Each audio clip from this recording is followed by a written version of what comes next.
I'm going to be talking to you today about a method that I use to increase bus behavior in my students. I'm a mild to moderate special day class teacher, and the majority of my students take the bus to and from school each day. I have a handful of students who get dropped off by their parents, but this strategy can be used for students who take the bus and for students who get picked up and dropped off by their parents. This strategy uses positive reinforcement, and it also uses negative punishment, and I'll go into that in just a little bit. Every day I like to wear this little smock apron. I wear it all day long while I'm at school. I just throw it on top of my outfit, and it makes it really easy to access things such as nurse passes and edibles like goldfish and gummies, and I also have pens and pencils and a timer and things like that in there. Every morning though, I put this bag in my pocket, and this bag has quarters, dollars, and half dollars. So I just keep it in this pocket for easy access, and when I go to pick up my students the bus each morning, I have this ready to go, and one by one I ask them, how was your bus behavior? The student will then tell me whether their bus behavior was good, it was okay, or it was poor. And sometimes I need to confirm with the bus driver, because I do have some sneaky students who like to exaggerate their behavior. So I will ask the student, I will confirm with the bus driver, and then I will give them an amount of money. So if a student had good behavior, then I will give them 2 quarters, 50 cents, or half dollar. If the student had okay bus behavior, then they would only earn 1 quarter, and if the student did not have good bus behavior that day, unfortunately they do not earn any money. The next thing that happens is my students grab their breakfast, and then we walk to my classroom, and I'll give you a quick demonstration of what that kind of looks like. So we walk into the classroom with our backpack and our breakfast tray, and then we move here to the money tree. The money tree up here just has a quick explanation of this intervention, and it states pretty much what I mentioned earlier. It also says that money can be used to buy snacks during Fun Friday, and that is true. This money that the students earn allows them to purchase snacks for their consumption each Friday. So some students are able to buy a couple of dollars worth of snacks, and sometimes kids don't have enough money for snacks, and they're gonna have to save their money over a couple of weeks in order to buy a snack that they really want. So each student comes in and they find their envelope. I went ahead and I put stickies on top of the envelopes just for confidentiality, but each student finds their envelope, and then they put their 2 quarters or 1 quarter in their envelope, and then they take their seat. Each Friday, my students are able to come to the bus behavior store and purchase their snacks. But a prerequisite to purchase snacks is to complete all of their tests that day. Each Friday, we take a series of tests, sight word tests, spelling tests, math tests, name tests, things like that. And a lot of them despise doing that. So I need some type of incentive to encourage them to work.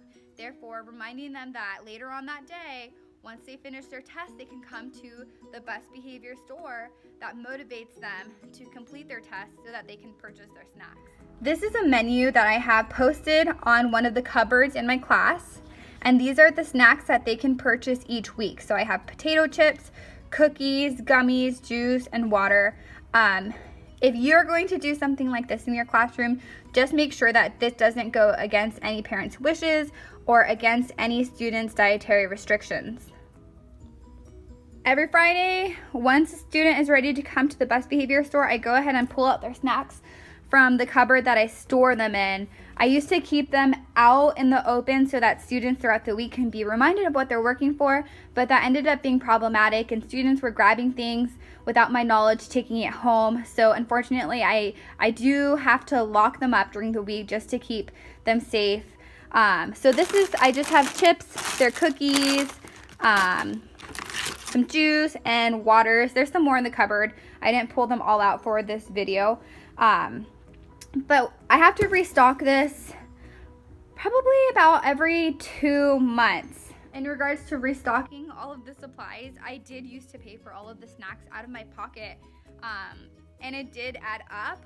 But for me, any type of intervention that is going to increase the positive behavior in my classroom, I'm willing to do. However, this school year, we are trying something different. This is our 5th week trying this, and so far so good. We started an SDC school-wide recycling program, and I had 20 teachers opt into the program. So we went ahead and we placed some recycling bins in their classrooms. I'll show you the one that I have in my classroom. It just looks like this, and it's placed in all the classrooms that are participating. And each Friday, I have a couple of students who go and they collect all of the bottles and cans, and then I take the bottles and cans to the recycling center and redeem the voucher for cash, which in return allows me to purchase their snacks. So now the kids are pretty much raising their own money to pay for their own snacks, which is really helpful, and it saves me a lot of my own personal money. Let me go ahead and show you how I keep data of this intervention. This is a folder that I use to annotate their best behavior. I just put the week of, and then I put the students' initials, also just for a little bit of confidentiality. And then I'll annotate if they earned 50 cents, 25 cents, or 0 cents, or if they were absent that day.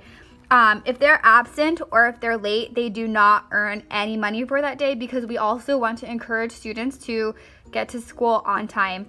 The thing that I love about this log is that it helps me collect data for IEPs, so I can easily just pull this out and see how a student's best behavior has been for the entire school year. So this is really simple. When my students are putting their money in their money envelopes, during that time is when I'm annotating the data.